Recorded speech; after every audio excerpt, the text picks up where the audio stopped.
Yeah, yo, it be the Fly Lay Easy. Chase to the light. This is Set the Toe podcast. We global now. You already know. Click, like, and subscribe to all episodes on YouTube and Spotify. Continue showing that love and support. We appreciate it. Anybody can show you a bag, but nobody can teach you how to get to the bag. Right now, we got a boss lady doing her thing, entrepreneur, self-made. Everybody say self-made. This woman is self-made. She got it from the ground up, and she gonna teach us and tell us how to get to it. Ladies and gentlemen, we got Qadirah in the building. Yeah. Thank you. Yeah. We would do the clap. You know what I mean? We would do the clap up. Thanks for coming. Thanks for pulling up. Thanks you know for what I mean? having me. We appreciate you definitely. Speak to us just about you, like where you from, how it started for you, just in lifestyle, period. Okay, well, I'm originally from Huntington, New York, which is out east, Long Island. Mother to teen mom, mother of two. I have a 20 and 21-year-old. I am self-made. I own a medical transportation company. Basically, it's like a Accessoride, but I am predominantly serving Long Island, and we come from Long Island and do go all through New York State, but predominantly is based in Long Island. That's about it. You mean transporting like the medicine or I transport clients. The clients, yeah, to doctor's appointments. So I deal with mental health patients. I deal with people that got to go to therapy, all types of therapy, dialysis patients, anything that's medical. I deal with it. Yeah. What made you want to come up with that? My mother. So my mom is. Take our time. I want to say it politically correct. My mother is a ex-addict, basically. And she, at the time, was taking taxis to get to, like, doctor's appointments, stuff like that. But they was always dirty, and, like, she's always complaining and asking me for rides. I'm like, one day I'm like, oh, my God, don't you take a taxi? Like, what is the problem? And then, and at the time, I was working, trying to figure out what I wanted to do next in my life.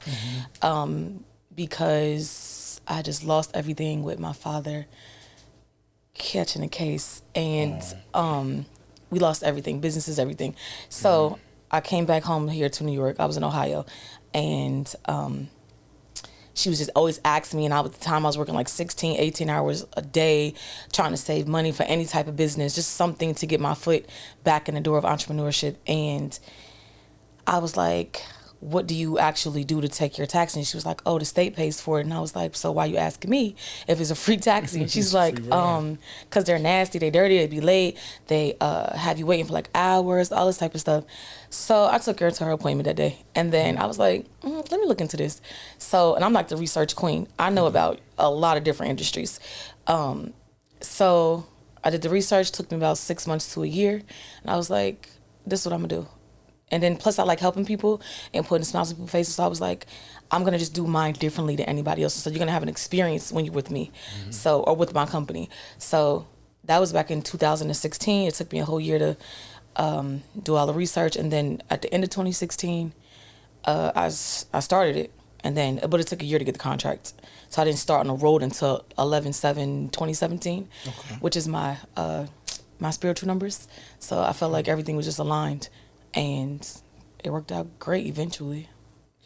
So you got the car. Like, how did the process start of getting you got the contract? So now what? So no, first you have to when you contracted with the government, whatever you're trying to do with the government, like whether it's childcare or whether it's like home aids, anything like that, you already have to be prepared and set up like you ready to start the next day. So basically, I had to get the vehicles and get the insurance and get everything before I even got the chance to apply for the application to get the contract. And then with the government, with the state of New York, they play so many games, and then it took a year. So basically for a whole year, I'm still paying 2 vehicles insurance, which is $1,500 a month per vehicle. It's stressing me out. I'm crying, ready to quit. Like, this is not gonna work. But I just stuck with it. But all you had to have was the vehicles. Like, I work from home, but because I have access to like I live in an apartment, so I couldn't use my address because the state wants all of the information for everybody that owns the building. So I used my god sister's address as my business address, and then everything eventually got approved within a year. So that's how it works. So at first you played. Were you actually driving, or you were playing like dispatcher in a sense? Or? No. So at first I used to work at North Shore, LIJ in New Hyde Park, and I had hired, I don't know, I forgot how I met this guy, but I had to work because I had to keep paying that insurance. Yeah. So, well, let me retract. First of all, it took like $30,000-$40,000 to start the business. Thank you. So, Thank you. That's we gotta know where the seed money, money starts with. Having cars? It took $30,000-$40,000 to actually start because you have to get the vehicles, you got to pay for the contract, you got to deposit for commercial insurance. Like even a trucker could tell you, it'd be about, depending on if you have any experience in transportation, it could be like $8,000, $10,000, $5,000 deposit just for the insurance, and then you got to pay monthly on top of that. So it took like about $30,000-$40,000 to even start the business, and I didn't see any money for a long time. Okay. But that's how that went. So there were L's in the beginning? It was a whole bunch of L's. Okay. I was crying every day. I was going crazy. Like I was going crazy for a whole like year and like probably 8 months. I was going crazy. But yeah, I started off dispatching basically, and I didn't know how to pay. Everything's new to me, so I didn't know how to pay the drivers at the time. Taxi drivers, I don't know what they really make now, because I pay my drivers like they work in the office, like they make a lot of money. So I do that because I learned from my father. You have to pay for what you want, and you get what you pay for. Correct. So I started off dispatching. I only had one driver at the time, even though I had 2 vehicles on the road or ready to be on the road, and then he kept getting in accidents. Oh wow! And I'm like, okay, this is not gonna work. Dang. Like, this is really not gonna work. Serious ones? He was getting in serious accidents. He was always, and at the time I had my decals, so my business is called MedSafe Transport. It was all over my van, all over both of the vans. And I'm like, so people calling me, oh my God, your van is speeding, and the driver just cut me off, and the driver I'm like, oh my God. So then he got into a bad accident one day. He just kept doing like little bumper stuff, hitting stuff, backing up into stuff, running into people, stuff like that at first. Yeah. And then it just got real bad one day, and I'm like, oh, you gotta go. So, and at the time I didn't know what to do because I had to still work. Was he sipping on the job, or no, he just was slow. Was a good driver. He was slow. That's what it was. And I should have just probably did a real interview at the time, but again, everything was a learning experience. So I just used him because somebody referred him to me, like, okay, he need a job, and you at the time, right?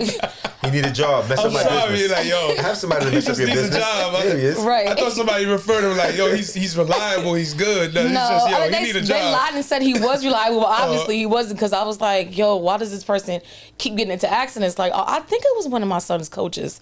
I'm not gonna lie, but I can't remember. Okay. But it was a mess. So then I got into a bad car accident in February of 2018. On your own time? On my own. Oh, okay. And in my own personal car, I got T-bones. And I was like, okay, now I'm not making any money. So, at all, period. Not with the job. Job was taking forever to give me workers' comp, like a bunch of crap. So now I was like, you know what? I'm going to drive myself. So I fired him, let him go. He was driving from November to February. And then February to March, I was driving, and it was a bad rainstorm. And my stupid self, thinking I'm in a van, so what could the water do? Can it really slip? And I'm a female, so I didn't know nothing about this. I'm like, okay, I could just go through the puddle. Didn't know the puddle was like almost up to the engine, and literally everything shut down.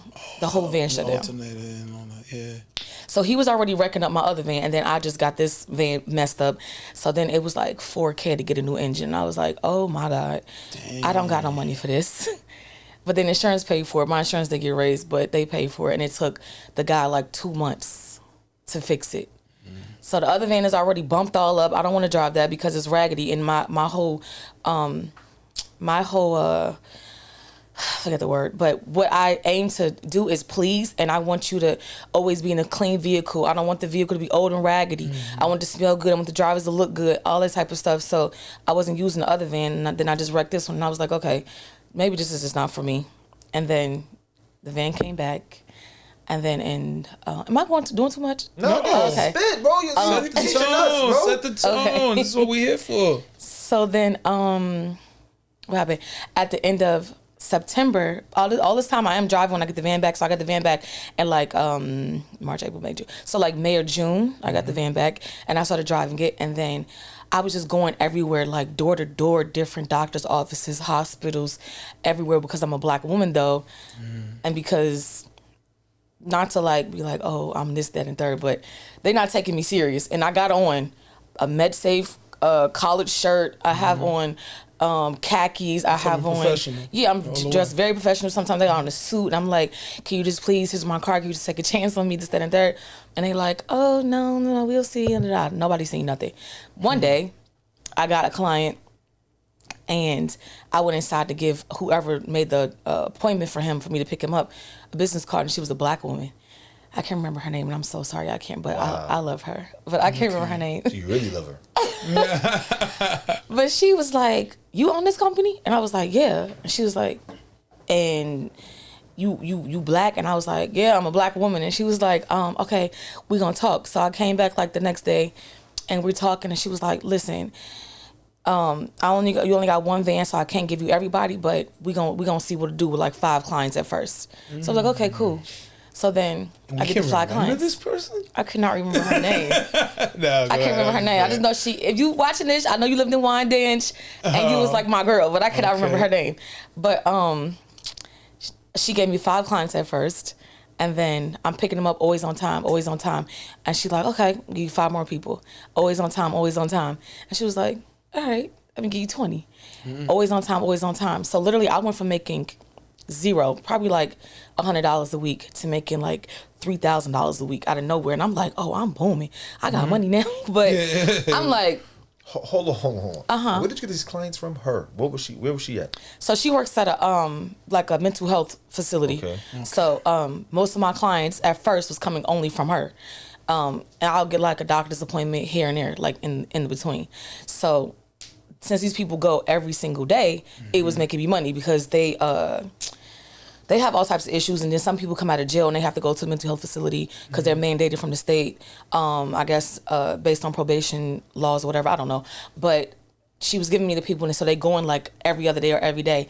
So like that's why I'm making money like this. So it's basically 20 rides, or well, how it works is if it's 20 clients, one client is a round trip, so it's 2 rides. Okay. So basically it's 40 clients. So well, that's how I think of it in my head. Yeah, so you double up. Doubling the money or whatever, and then I made enough money that year to do a Thanksgiving thing for them to say thank you. So I was like, okay, I want to have Thanksgiving for y'all, and for all the clients. It was 150 clients. I only had about 20 at the time. So I did the Thanksgiving for them. After that, they was like, they didn't know who I was at first, so they started calling me like Miss Q and liking me, and so I used it to my advantage because a lot of the clients was guys. So he's like, oh, they flirting and stuff like that. And I'm like, whatever. So I'm just playing a part of whatever. And then, and mind you, these are mental health patients that live in like group homes.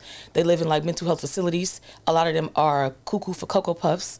A lot of them, they don't take showers for days. They still on drugs. But I'm gonna make you feel like you are my family. I don't care. Like you could smell like a camel and just filthy dirty, because a lot of times they live in these group homes. The group homes do not care. They don't make them like wash and really take care of themselves. But I'm gonna make them feel like they family. So they felt like family during Thanksgiving. So then in that January, out of nowhere, I went from making $3,000 to like $6,000 a month to making by February I was making $50K a month, because she damn near gave me every client, and I was like, well, half the clients. And then... As you get more clients, you got to get more cars too? No, I'm just using one car. One V? One V. So what I was doing was, I would take, as she's giving me the clients, so how I do mine is, and this is tea for whoever listening.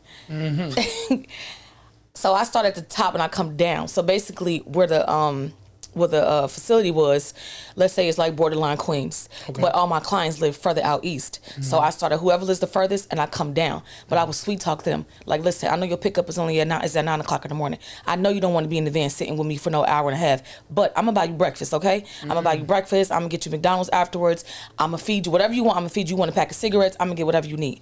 So I would bribe them like that. I would get it though. I was so really wasn't bribing. Whatever they want, I got it for them. Even if they want to cash, sometimes like, oh, Q, do you got money for breakfast? I want to get breakfast out the truck. Okay, here go $5 or $10, whatever. So investing. Yeah. So even though I was at first, I did it start from the beginning. So even though I wasn't making a lot at first, I was always doing this. So then they like, oh, I want to ride with Miss Q. So everybody like, I want to ride with Miss Q. So what I would have to do like multiple trips like around Long Island. So I would start at the top, get the first 5, come down, drop them off. Go to the, let's say, West Babylon, all of West Babylon, Amityville, all that stuff.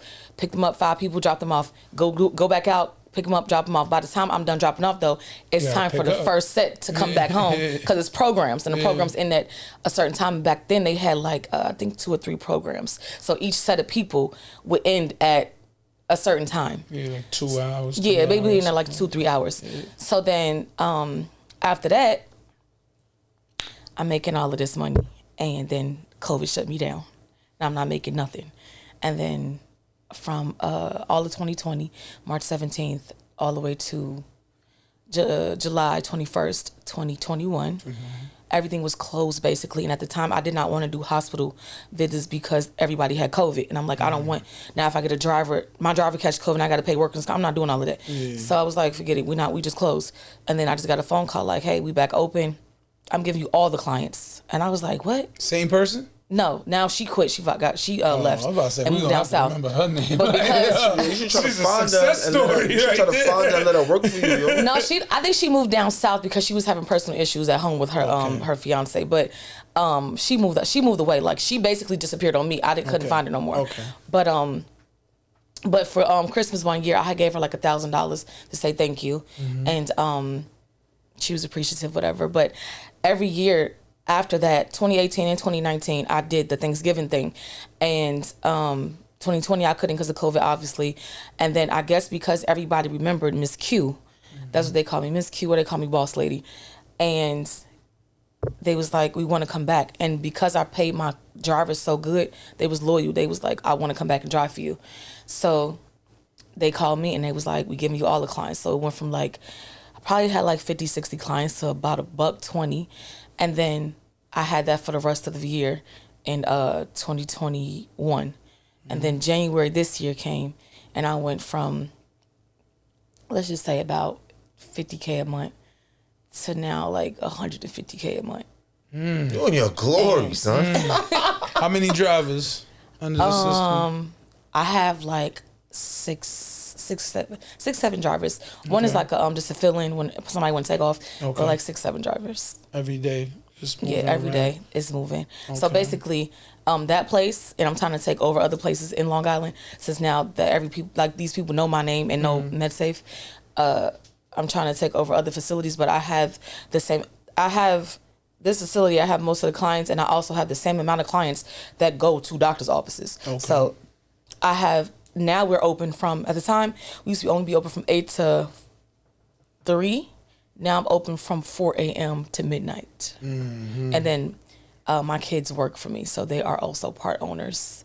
Oh, your kids? Yeah. Like doing payroll and stuff like that? Or? So my daughter both of them are dispatchers, my son and my daughter. And then my daughter also does billing. And then my son is like head of the maintenance on the van. So you got to make sure the vans is all good. They all got brakes done. They all got oil changes, stuff like that. So you let the drivers go home with the van? So a lot of people have like, I trust them, but I think my drivers are scared of me because I'd be like, if you do anything to my vans, you're responsible for it. I will be suing you and I make them sign the contract. Business. Of course. Yeah, of course, because safety. You're gonna take care of this vehicle. But like I'll let them sometimes, like they'll use it for other things. Like if they want to make more money, I'm like, okay, you can go DoorDash if you want to, but make sure don't do no Ubering, but make sure that you are keeping up with my van and you're using your own gas. So they really loyal to me. One of my drivers, her name is Erica. Shout out to E Money. She is over the drivers, and she she's really loyal. She stuck with me the whole time, this whole pandemic and everything. And she's like, she treats my company. You have to find people that treats your stuff like it's theirs. Sure. So when I'm not around, it's basically WWQD. What would Qadirah do? And she becomes me. So they respect her. They all cool with her. I even got clients that be like, oh, if Erica not picking me up, I'm not going. So like they're really loyal to her and loyal to the business too, or loyal to MedSafe too. When did you stop driving? Oh, I stopped driving like December, I probably stopped driving like November of 2018. So I drove for a few months. Okay. And then I just sat back. I thought you said didn't you say you drove in 2020? No? No, I didn't drive. No, she said 2020. Okay. She said 20. No, 2020 I got closed. The pandemic hit. Shut down. Okay. Yeah. So like, how were you when you were starting it up? Like, do you go to actual like doctors or hospitals and like offer your services? Mm-hmm. So you go to them and what you try to beat the price of the competition or the whoever state they pays were dealing you. with? Oh, so okay. and you don't have nobody to be like, but you have to go get your own clientele. The state is not giving you clients. Good. Now some states they actually do give you clients, like in Kentucky, Kentucky and Ohio they actually give you clientele. But in New York they're not giving you nothing. You have to go out and go get it yourself. So like I know somebody else that actually does what I do, and she started after me. She has barely any clients. Okay. But it's like I don't know, by the grace of God, I just got all my clients. It's not a business like. I mean, I'm hearing the story, so it's not anyone could do it. You know what I mean? It's not one of those. You know what I mean? You gotta really put that. You gotta put your. First of all, I'll be telling people like this. Listen, if you're not ambitious and driven and a go-getter and strong and have a strong mentality and stuff like that, and you let just anything just sidetrack you, or you just let anything like get you down or anything like that, being an entrepreneur, first of all, is not even for you, because. Even though, like, I'm Pisces, so I always cry. I'm always going to cry. It don't matter. But I'm going to cry and I'm going to figure it out. Because I feel like this stuff just backs me up into a wall. And I'm like, okay, so let me just go cry for 5 seconds. And then I'm going to get over it. And then, okay, I got to go figure this out. But I have people that be like, oh, what I'm going to do next? And this, that, and third. Or I mean, like, I don't know. Like, me, I always figure it out. Like, it's always like, I guess by God's grace. But if that's your mentality and you, like, always looking at the glass half empty, like... I mean, nothing's going to happen for you. So, no, this business is not for everybody. Just like any business is not for everybody. And everybody's not going to make money or make the money that I make. Even in certain states that a lot of states don't even pay what New York pays. But I can still show you how to do this. But I'm not guaranteeing that you're going to make exactly what I make. Yeah. It's just like if you're in any other field, if you're a truck driver. I know truck drivers that make $20K a week. I know another truck driver only make $1,500. So it all depends on how hard you are, how good you are at hustling and basically influencing people to use your services, because that's really all it is a game. But me, I have a little leeway because I'm a female. So some people guys just understand their own paths. You know what I mean? Yeah, everything is everybody. Get it. Yeah, you stop watching the other person. Right. I mean, use it for motivation, but don't watch their pockets. It's not going to be yours. You know what I mean? Exactly. And once you figure that out, you won't have that stress of like, yo, I gotta. She's getting it. Like, yo, I gotta get it. Like, nah. That's her lane. Right. Exactly. You can still go in that lane, but you can get it your way. Right. Exactly. You being an entrepreneur, how is that like for you, like your love life? What love life? All right, so this is what I realized. Ding. This is what silence that though. Is this your phone, fan? Yeah, real talk. It's business. Oh, it's business. I'm always working. Okay. Love life. This is what I learned. When I meet guys that make way more money than me, I don't say anything. I let them feel like they're the boss because they don't really want you to be like in charge or whatever. When I meet guys that make less than me, it's like I try to turn everybody into an entrepreneur, whatever you like to do, whatever you want to do. And I come sometimes as forceful, but that's because I just see so much potential in you. If I see you have a passion for something, I'm going to push you towards that passion. That's just who I am. And I got that from my dad. Like I want to like basically motivate you to do what you should do versus going to be a worker bee for somebody else. Cause it's always going to be a cap on your life if you working for somebody else. So I'm like, but these guys don't be wanting to, or they feel like I can't keep up with you, or they feel like, okay, well, you like this, that, and the third, and I can't even afford that type of stuff. So, but I'll be like, that's not what I'm asking you to do. I'm asking you just to boss up.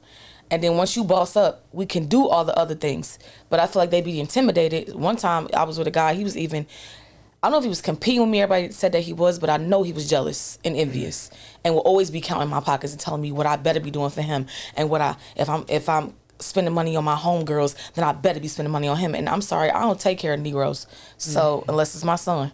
So that didn't work out. But and he didn't start the business either that I said he should start. But it's hard to have a love life when you are a female entrepreneur and you actually making money. Men don't take you serious that have more than you, and the guys that has less than you are intimidated by you. So it's like I can't win for losing. But then am I supposed to dumb myself down and be like, I'm just a ditzy broad from Instagram. That's it. Like that's not who I am. I'm not an influencer. I don't want to be an influencer. I just want to be a woman that influences, and I want to be a person that I don't want to be a motivational speaker, because 9 times out of 10 motivational speakers, they don't have no money. They're not doing nothing they say they're doing. The money that they're getting is from you believing in their lies. Believing in what they kick exactly. Into. Yeah, facts. I don't want to be that. I want to be a speaker that's motivating you to do what you need to do. But I have proof of everything that I'm doing. Even though I don't like to really do that because I'm not trying to get set up. We are in New York, whatever. But you know the vibes. Not trying to do that. But I just want to motivate mostly all people of color, but or my brown people, but specifically mothers that are teen moms, victims of domestic violence, women that are single mothers right now, and men that are like single fathers that like they just need help, because it's men out here that need the help too, seriously. So especially black men, but that's what my aim is. I haven't really heard anybody say that. The brothers need help. No, they do. Oh no, we know. I'm talking about a woman. I never heard a woman say that. Giving it. I got you. Yeah, brothers need help too. Of course. But how the brothers gonna get the help? First of all, I need to listen. That's one. And I feel like even though you need the help, you don't want to listen because it's a woman. You have to listen because at the end of the day, whatever you give a woman, I'm going to multiply. So if you give me a house and make it a home, you give me some dough and make it more bread, like whatever you give me, I'm going to multiply it. So if you just trust in me and allow me to lead the way till we get to where we need to get to, then I'll let you could lead in other places. Like you could lead the household or whatever you need to. You can go take out the trash and I'll let manly stuff you need to do. Fix the brakes on my car, go get a car wash, whatever. But if you don't know business, right? Don't act like you do, first of all, and listen to what I'm telling you. Because if you listen, I can get you further ahead. My kids, at first they wasn't listening. I'm not gonna lie. My kids was like, I don't want to do that, and I want to do this. And my daughter like, I want to go to college to be a doctor, and and my son wanted to be an NFL player. And I'm like, but then he got his foot hurt, and career ended. My daughter was like, okay, my mom is bossed up. I think what happened was she seen me buy a Dior bag from Paris, and my name was on it, and the bag was like $5,000, and she was like, I want to be like my mama. I'm like, oh, what happened to want to be a doctor? So I'm like, she's like, that's gonna take too long. I need money now. So my kids literally make like they only 20 and 21 to make $5K a month. They making more than some adults that I know. So it's like, I'd rather just teach you how to be a boss, and you listen to me, we get this together, and that's it. So, but right now, love life kind of like trash, kind of, sort of. When did you start to learn about like financial literacy? When I seen I had like 150 pairs of shoes in my closet, all designer, all the waste of money, and I'm like, why did I sit here and do this? But like it was all just a waste. Like that money that could have been a house, that could have been other investments. I wouldn't have been so messed. So basically, when COVID happened, I had no money. I was making all this money and had really nothing left to my name. So like everybody else, I had to go get an SBA, and but I got a real business, y'all didn't. But I had to get SBA to hold me over, and I'm like, because the bills didn't stop for the business. I still had to keep the insurance on these vehicles, and at this time, by the end of 2020, I had like 5 vehicles, so that's 1,500 times 5 a month. So I'm like, okay, this is just stressing me out. But something, actually, my daughter, I think, was like, you spend a lot of money on like frivolous stuff and stuff that don't mean anything and it's material. I don't know if you're doing it for a look or you're doing it because it's what you're actually into, but me, I'm actually into it. And she's like, we have to start saving, because if we're trying to build generational wealth for us, your children, and for our children and children's children, we have to start thinking positive about what we're doing with our money. So I'm like, okay, so let me not spend like 20, 30K a month. Let me spend like only 5 to 10. So I still shop and stuff like that, but I don't let myself now, like I shop to the point I'm getting broke. Like, or buying all this expensive stuff. And literally, I don't even go out like that. I'll be in the house for the most part. So that's what made me like understand you have to save, first of all, make other investments to keep making your money, to allowing your money to grow. I mean, I do make money in my sleep. I don't really, now I don't really, I wake up when I feel like it. Like now, I don't, I mostly sleep during the day. But I'm like, even with that, I'm starting to learn, like, okay, you being lazy. Because if you're making all of this, you need to be investing in this. Like, you need, okay, so now you got this down packed over here, which is transportation. Now it's time to invest in some real estate or something like that, because that's also going to continue to grow. People going to always need transportation. People always need somewhere to live. So now I'm like studying real estate and studying how to open up a restaurant. And I just feel like I was just wasting a lot of money, just being stupid, wasting money, and just trying to not really keep up with the Joneses, because I had the money. They were trying to keep up with me. But I was just going broke, just like, but not even paying attention that I'm going broke, because I'm like, oh, I'm going to spend 20K today, but I'll get a check next week for like 100. So whatever. But then that 100. Yeah, why not spend the 20, right? Exactly. But you're planning ahead, you know, it's not here yet. Exactly. Though. Like, I'm counting my eggs before they hatch. And then I'm like, I got to stop doing this. And because what happened, pandemic happened. And then I was like, oh my God, I done spent all this money and I have none left. So that's how I learned it. So, like, I hear the stories, you know, in a form of a success, but I see like how you said it's about motivating from actual seeing. So some people is like you said, some people, they just kick the story like, yeah, you know, I'm successful, we did this and that and that. But I want to hear a little bit of the down period. Was there times where you really sat and were like, yo, I can't do this, or this ain't working? Yeah. This ain't it. Yeah. So from November, when I actually got on, first of all, when it took so long for the contract to come, I was like, maybe this is not for me, because why is it taking a whole year for this to come? They just kept giving me the runaround, but then it finally came. So then I was like, since it came on my numbers, I was like, okay, maybe it is meant for me. And then for another whole year, I'm not making no money. I'm like telling my mom, and I'm about to quit. Like, what am I doing this for at the end of the day? I'm sitting here wasting a bunch of money. I can't afford nothing. Barely can feed my kids. I keep talking to my kids like, okay, I just need y'all to like, just give me a little bit more time, and mommy gonna make some money, or just give me a little bit more time and I'll be able to do this for you, or we can go here or whatever. Like, it was very stressful. Even during the pandemic, I wanted to quit, because it was a year and like 2-3 months I wasn't making no money. And I'm like, I done put all this into this, blood, sweat, and tears. You was getting that bread. Now I was making the money, yeah. so if you making the money, now you going back to zero. Like, y'all not serious? Like, I was ready to, like, nah. Like, I gotta this is go. what people- But that's what real. people That's need what to they hear, need to though. hear, because people relate to that. Like, yo, you know, I want to start a business. No, yeah. Yo, this ain't shaking. Like, yo, fuck this. You know what I'm Right. saying? I ain't really trying to do it, but it's like, Right. what kept you saying, I'm gonna stay afloat? My Like, kids. So basically, I was very suicidal during the pandemic. wow. And then, not to be all, I guess, emotional, but during the pandemic, I was raped. And then I was like, I just want to end it all. Like, nothing is working Sorry out. to hear that. Thank you. Nothing is working out. Man, for real. I'm just ready to go. Like, like, why am I even here? Like, nothing is happening like it was supposed to happen. Then everybody was saying like nothing lasts forever. So is this like the end of it? Like, I'm not making no more money ever again. That's what I was feeling. So I was raped last year, and like right at the start of the summer, right before they called me telling me that we back open, and I was like, I was trying to like figure out every way. If I end my life, who's gonna take care of my kids? If I do this, how my kids gonna be, or how they gonna feel, or whatever. And me and my kids are like this. We grew up together. So I had my daughter at 16, going to 17. I had my son at 18. So we're like real tight. And I just, every time I'm like sitting in the car contemplating, okay, do I want to go jump off of a bridge, or do I want to go take some pills and just end it, or like what I want to do.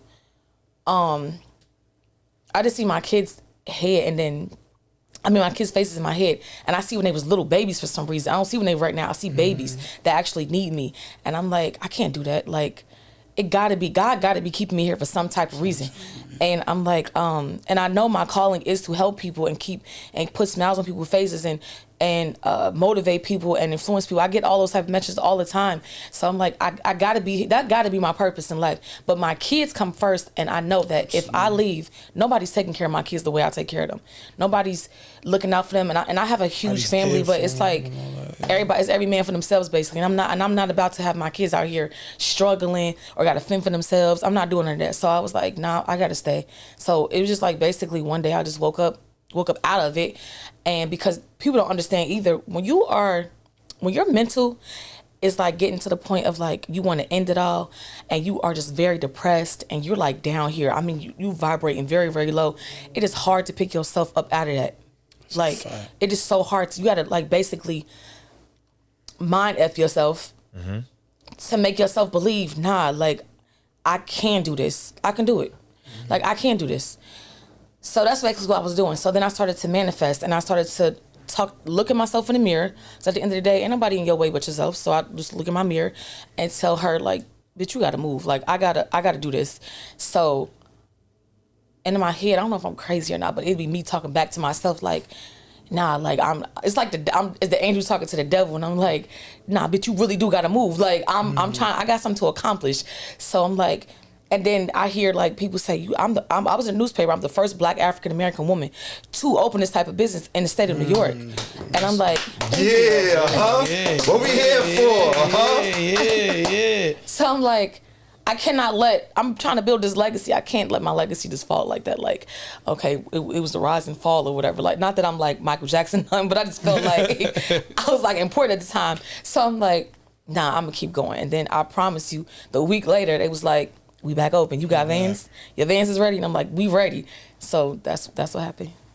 I gotta ask this, and this might be not off topic, but I gotta ask this. Now I'm saying, like, you said that you had a situation that happened to you last year, and I'm saying, very sorry that happened to you. You know what I'm saying? A lot of women that had that happen to them, they never talk about it like 10, 15 years later. I need to know, like, when that did happen, I have to ask you, did you believe in God after that happened?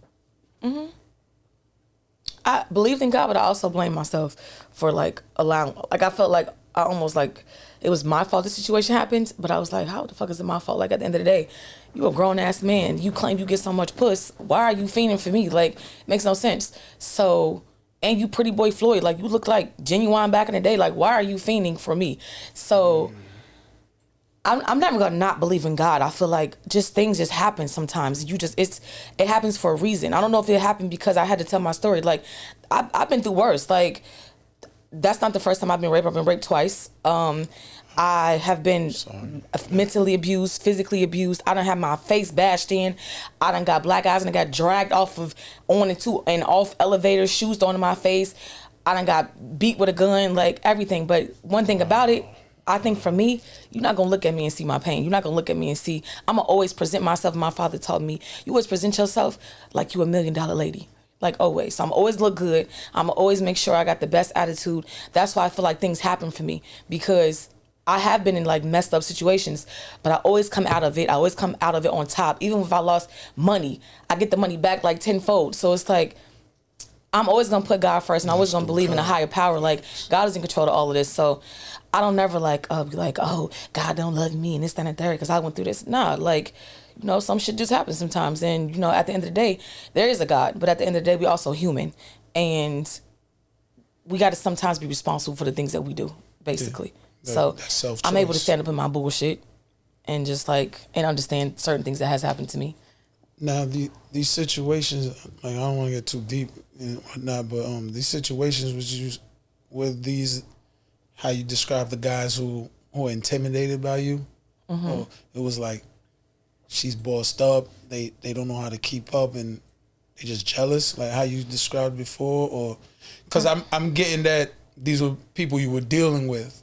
That this is just random. No, the first person that did it to me or abused me was my kid's father. So I met him when I was in high school, and he abused me for years. And then the next person was another relationship, but if I say what time frame it was, then I have to hear his mouth and people won't know. But basically, it was a few years ago, and he was very abusive, and I felt like jealous and envious of me, and used to put his hands on me, very narcissistic. That's the one that was telling me how to spend my money. I should spend it on him and everything else. And then after that, it was a guy that I went on a date with that was feigning to, I guess, meet me through a friend. And I went on like 1 or 2 dates. And then I went out of town, and he was there. And just random? no, he paid for me to go actually, but he wasn't. We wasn't in the same. We was in the same hotel, not the same room. Okay. And while I'm doing my makeup, I'm like, okay, you can come, like, while I get dressed, whatever. And then that's when he forced himself on me or whatever. But I'm thinking, like, it'd be so weird. Like, it'd be guys that are, like, very attractive or always be like, oh, I get all the women want me. Or, like, they don't got no problem getting a woman. Like, but you see that they don't have a problem getting a woman. And then those be the ones that you never expect. Like, okay, so why'd you do this to me? I said no. So it should have just been no. But I guess some guys just feel entitled to you. Like, he paid for your room. I don't. I know that, but it's like, you Yeah. gotta think about how you think in his mind. His mind is like, yo, if I'm paying for your flight, I'm paying for your room, I'm owed this. That's how niggas think. You know, that's true. That's why I felt like it was my fault. But I was like, nah, like, dude, you almost 50 years old. So I know for a fact, you're not sitting here still thinking like, and you claim you got all this money, you so rich, and you take care of women and this, that, and the third, you do all of this type of stuff. So paying for me. And I said before we went, is it gonna be a problem? Because I'm letting you know now, it's none of that is happening. Like, we just cool. We getting to know each other. So just, nah, it's cool. Like, I just want to, like, get to know you, da-da-da-da, this, that, and the third. Like, I barely even seen him while I was down there. I really, and this happened on the last day before I left. So I barely seen him. I was hanging with my friend the whole time mostly. So, and he didn't mind. He's like, no, you go with your friends, da-da-da, this, that, and the third. So I'm thinking like, yeah, okay, you an OG, you cool. Like, you gonna let me just rock out or whatever. That's it. But how he did it so sly, sneaky, it was like, okay, you're disgusting, because I told you I wasn't even on that type of time. And I just So how can you feel it's your fault? If because you I did allowed him that to pay part, for my hotel. but you did the part of saying what it is. Off the I know, rip. but it was only because I allowed him to pay for my hotel and flight. But he offered that. First of all, I got my own money. I didn't need you to pay for anything. It was just like, he offered it as a man, like, nah, I want to, like, I want you to have a good time, because I'm trying to get to know you and be like on that another level with you. Cause he's talking about marriage and everything. Like, he's like, oh, I want to Just off conversation. Yeah, like, I'm looking for a wife. Like, you seem like the perfect one. And like, I'm thinking I want to have another baby. Would you be into, like, stuff like that? So our conversations, I'm 38 years old. So I'm not, well, at the time I was 37. I'm not a child. So the conversations that I have with men are about your future and stuff like that. So he's talking to me every time like, I want you in my future. I want this and I want that. I said, okay, so we're just going to move slow, because I ain't no whore. Like, I just broke up with my ex. So I'm like, I'm not trying to hop on a new, you know what I mean? Like, so soon. So just give me a minute, let my shit cool off. And Yeah. I'm like, and then he just like couldn't. I'm like, what?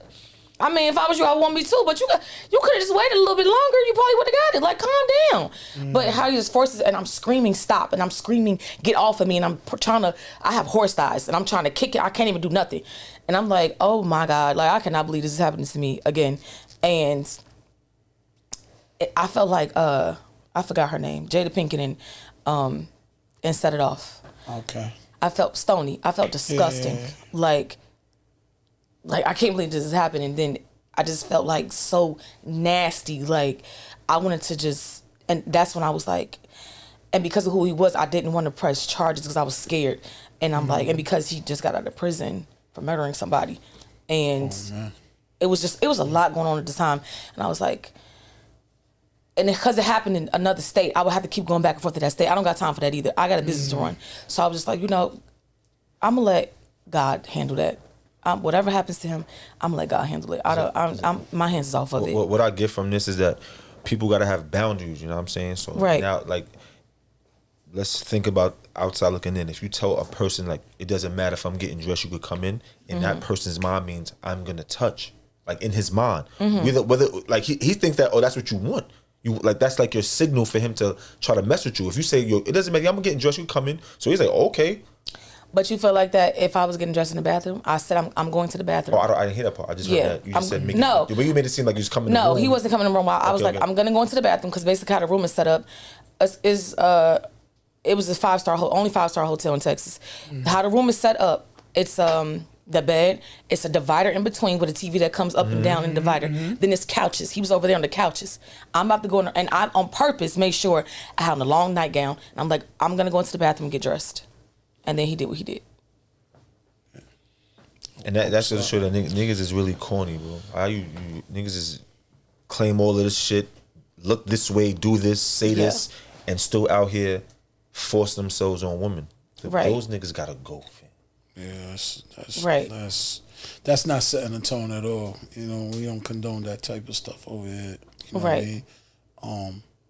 Again, sorry that you dealt with that. You know, the domestic violence, everything. But yeah, you know, you still setting the tone, you still surviving, you still putting on, and your mentality is very strong. You know what I mean? It's motivational, like you said. You're definitely doing that. You know what I mean? What I would ask now is, what steps are moving forward? Like, what are we into now? We should just stay on this, or we investing into other things, or? So right now, I am doing research to invest into multifamilies. So I want some buildings that have 2 and 3, 4 apartments in it, all over the country. Though it doesn't have to be here in only New York, because I want to basically cater to only like mostly Section 8 housing. Oh, okay. But I want it to be Section 8 housing with like, it's like you live in Section 8 housing, but it's like luxury. Like I don't want it to be just it's got to be projectic, it got to be ghetto. Like no, I want it to be really nice. And I'll still be doing interviews and stuff like that because I just don't want anybody in there. But that's what I want to do. And then my father just passed. Rest in peace, Daddy. Rest in peace. Heavy influence on you, I yes. see. The real OG, you heard? Real boss, you heard? Big boss. He's always, since I was a kid, had a bunch of businesses. Now I'm not gonna lie, my father was a drug dealer, a big drug dealer. But he had a lot of businesses. And he had restaurants, hair salons, apartments, all types of stuff. But my father was known to be a cook. He was a great cook, great Southern cook.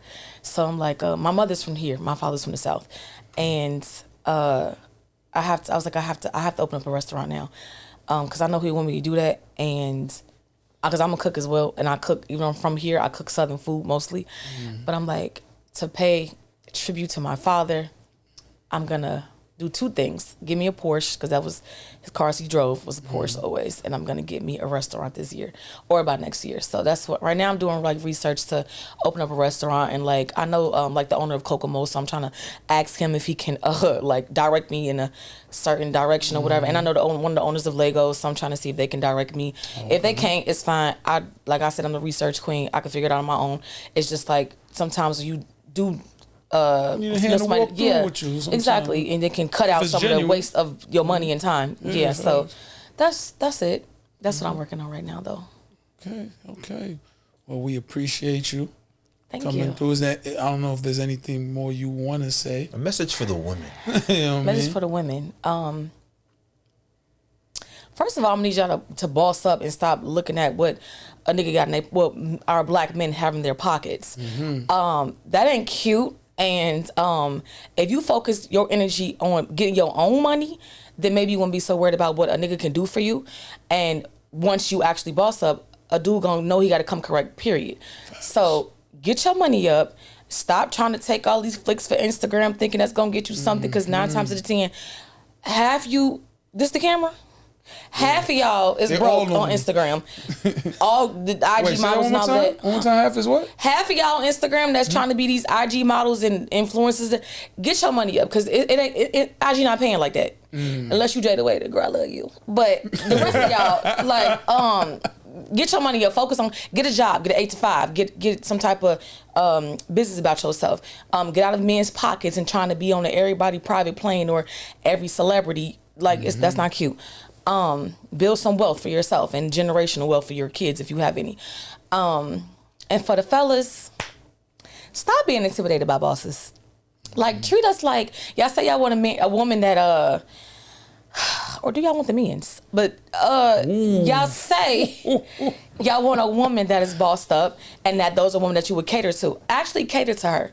She shouldn't have to ask you for absolutely nothing. You should just do it because you know that she can do it on her own. But if you're not a bossed up individual, like a guy or whatever, you could DM me and I'll walk you through it, okay? Because some of y'all need help.